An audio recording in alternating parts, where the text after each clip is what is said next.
Bonjour bien-aimés, je suis Chris, votre frère en Jésus-Christ. Je viens partager cette pensée biblique avec vous. Aujourd'hui, nous allons parler sur le processus de la gloire. Alors bien-aimés, nous aspirons tous à voir la gloire de Dieu. Nous désirons être témoins de sa puissance, de sa grandeur et voir des miracles et des prodiges dans nos vies. C'est une quête légitime et profonde. Pourtant, il existe un paradoxe spirituel. Beaucoup demandent à voir la gloire de Dieu, mais bien peu acceptent de suivre le chemin qui y mène. Nous voulons la destination, mais nous hésitons face au voyage. Tout au long de cette semaine, bien-aimés, je partagerai quelques points importants sur ce sujet avec vous. Aujourd'hui, nous posons les fondements. Alors, la gloire de Dieu n'est pas une promotion instantanée ou encore un coup de baguette magique qui nous ferait passer de la misère à l'opulence sans transition. Ce n'est pas le cas. C'est plutôt un processus de formation divine, un cheminement transformateur que la Bible illustre parfaitement à travers l'exode des Israélites. Exode chapitre 16, verset 1 à 5, la Bible dit « Toute l'assemblée des enfants d'Israël partit d'Élim. Et ils arrivèrent au désert de Sin, qui est entre Élim et Sinaï. Le 15e jour du second mois après leur sortie du pays d'Égypte, et toute l'assemblée des enfants d'Israël murmura dans le désert contre Moïse et Aaron. Les enfants d'Israël leur dirent, « Que ne sommes-nous morts par la main de l'Éternel dans le pays d'Égypte, quand nous étions assis près des pots de viande, quand nous mangions du pain à satiété? Car vous nous avez menés dans ce désert, pour faire mourir de faim toute cette multitude. » L'Éternel dit à Moïse, « Voici, je ferai pleuvoir pour vous du pain, du haut des cieux. Le peuple sortira et en ramassera, ou non selon ma loi. Le 6e jour, lorsqu'ils prépareront ce qu'ils auront apporté, il s'en trouvera le double de ce qu'ils ramasseront jour par jour. » Ce passage bien-aimé nous montre un peuple en route, mais dont le cœur est loin de la destination. Il nous enseigne que le chemin vers la gloire est ponctué d'étapes précises, nécessaires, chacune ayant un but pédagogique dans notre vie spirituelle. Alors, le premier point que nous allons traiter aujourd'hui, c'est l'appel à sortir. L'appel à sortir de l'Égypte, ou encore, disons, le premier pas de foi. Bien-aimés, Dieu nous appelle à sortir de notre Égypte. Qu'est-ce que l'Égypte dans notre vie? Eh bien, l'Égypte, c'est l'esclavage du péché. C'est le confort malsain qui nous emprisonne. C'est une zone de familiarité où nous avons ce que nous avons, même si ce que nous avons nous fait souffrir. C'est le premier pas de la foi. Et il est souvent motivé par le désir d'une promesse, mais avec une connaissance encore superficielle de Dieu. Vouloir vivre la gloire de Dieu, c'est d'abord accepter cet appel exigeant. Sors de là où tu es. Peu importe la joie ou le confort que tu penses trouver dans cet endroit. Les enfants d'Israël avaient reçu cet appel, bien aimé, après avoir crié à l'Éternel. Et pourtant, ils avaient les pots de viande près d'eux, en Égypte.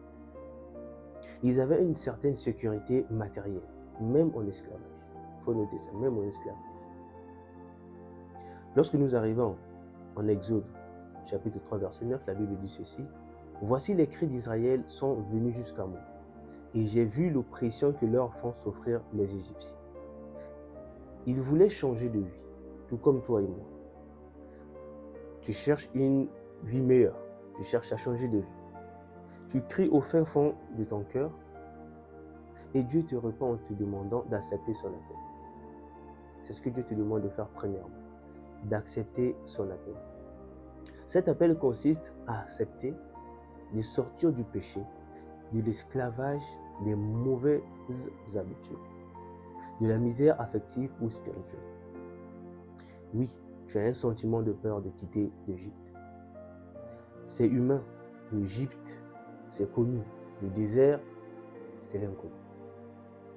Mais sache que Dieu ne te demande pas de sortir pour te perdre. Il te demande de sortir pour te libérer.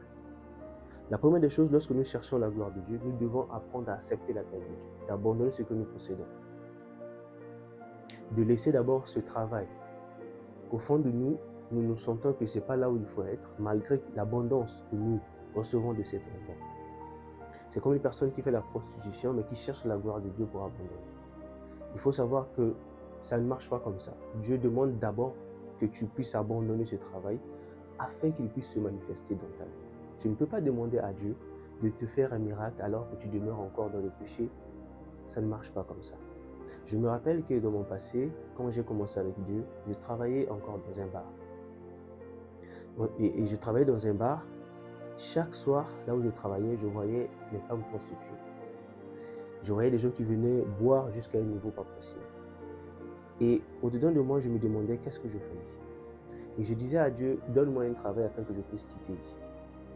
Je disais à Dieu, aide-moi à trouver un bon travail parce que je ne suis pas là où il faut être. Étant enfant de Dieu, je ne peux pas être ici. Ce travail me permettait de payer ma maison. Ce travail, c'était la seule chose que j'avais. Et surtout dans un pays étranger, quand tu as un travail, ceux qui vivent à l'étranger savent que c'est vraiment quelque chose à ne pas blaguer avec. Je me rappelle qu'à chaque fois j'étais là, je commençais à me sentir un peu sale, disons sale, parce que j'encourageais certaines personnes à faire des choses que la Bible nous interdit de faire. Alors un jour j'ai pris une décision, j'ai dit à mon patron, je vais arrêter le travail. Et au moment où je demande à mon patron d'arrêter le travail, mon patron me dit que non, tu ne peux pas partir comme ça parce que j'ai encore besoin de toi. Et d'ailleurs, même tu as une promotion. On devait, comment dirais-je, on devait faire de moi le chef de toutes les personnes que j'avais trouvées là, par rapport à ma façon de travailler. Et je lui ai dit non, malheureusement, je ne peux pas, mais je dois partir. Et il m'a dit pourquoi. J'ai dit non, juste moi-même, je veux partir. Je ne pouvais pas lui faire comprendre ça, mais je me suis dit que c'est mieux pour moi. Et j'ai quitté le travail comme ça, je n'avais pas autre chose à faire. Et jusqu'au point où j'ai fait un mois, je n'arrivais plus à payer ma maison. Ce n'était pas quelque chose de cher, non. C'était une maison de, si je me trompe, c'est 130 ou 140 $. Excuse-moi que je payais. Mais c'est quand j'ai quitté ce travail, j'ai passé un mois, comme je vous l'ai dit, sans travail. Je ne faisais rien. Mais j'avais peur, sans vous le mentir. J'avais vraiment peur. J'avais peur je me demandais comment je vais vivre dans ce pays. Je n'ai personne ici. Comment est-ce que je vais vivre? Mais j'ai fait confiance à Dieu. À travers sa parole, j'ai appris à lui faire confiance. C'est comme aujourd'hui, je viens te demander de lui faire confiance. De lui faire confiance pour la suite. Accepte de sortir, accepte de faire ce premier pas de foi. Moi, je l'ai fait, ça m'a pris un mois, peut-être pour toi, ça va être 2-3 mois ou plus. Mais la chose qui est vraiment importante ici, c'est d'abord de faire le premier pas de foi. Lorsque je lis dans Exode 12:51, la Bible me dit ceci. En ce jour même, l'Éternel fit sortir les enfants d'Israël du pays d'Égypte selon leur armée. Notez le mot selon leur armée. Dieu ne fait pas sortir une bande d'esclavage désorganisée. Il fait sortir une armée en formation. Dès le premier pas, il voit en toi un vainqueur. C'est ce que je veux te dire. Lorsque tu prends cette décision-là, de lui faire confiance, pour lui, tu es déjà un vainqueur. C'est-à-dire que tu te lances dans le processus de ton avenir. Tu déclenches automatiquement le processus de la gloire dans ta vie. Accepter l'appel, c'est faire confiance à celui qui voit en toi ce que toi tu ne vois pas. Lorsqu'on fait confiance à Dieu dans ce sens, je ne connaissais pas mon avenir. Je ne voyais pas mon lendemain. L'histoire que je vous raconte aujourd'hui, c'était depuis 2020. Depuis 2020. Je ne savais même pas qu'aujourd'hui j'allais être ce que je suis aujourd'hui, en train de faire ces vidéos même. Je ne savais pas.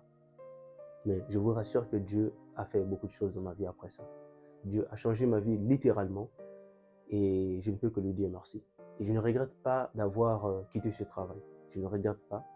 Certes que j'ai eu des moments difficiles, mais Dieu m'a fait grâce. Dieu m'a vraiment fait beaucoup de grâce. Et bien aimé, sache une chose, que refuser l'appel, c'est préférer une prison familière à une liberté inconnue. Et moi, je préfère avoir une liberté inconnue. Je préfère ça en fait. Et c'est ce que je te demande de faire aujourd'hui, c'est d'accepter l'appel de Dieu. Tu veux vivre sa gloire, commence d'abord à quitter là où tu es. Tu cherches le mariage par exemple, et tu demeures dans une maison avec un homme, mais tu te dis que Seigneur, fais-nous grâce d'avoir le mariage. C'est pas que Dieu ne veut pas te donner le mariage, mais Dieu veut d'abord que tu puisses d'abord commencer par quitter. Commence d'abord à l'honorer, commence d'abord à le respecter, commence d'abord à lui faire confiance. Parce qu'il ne peut pas t'honorer dans cette maison, ça va donner quelle image de lui en fait? Qu'il encourage le péché? Non, il n'est pas comme ça. La Bible dit qu'il est saint. Et lorsqu'on dit que le lieu même il demeure, c'est un lieu saint. On peut comprendre que cette personne, pour l'approcher, il faut être saint. On peut comprendre que cette personne, pour recevoir de lui, il faut être saint. Même si nous ne le sommes pas à 100%, mais essayons au moins de l'être. Essayons au moins de le suivre en faisant confiance. Essayons au moins de nous abandonner à Dieu. Tu veux la gloire de Dieu? Je t'ai déjà donné le secret aujourd'hui. La première des choses à faire, c'est de quitter là où tu es et de commencer à le suivre. De faire le premier pas dans le désert. Tu dois déjà amorcer le premier pas dans le désert de ta vie. Sois béni, bien-aimé. On se retrouve pour la prochaine fois.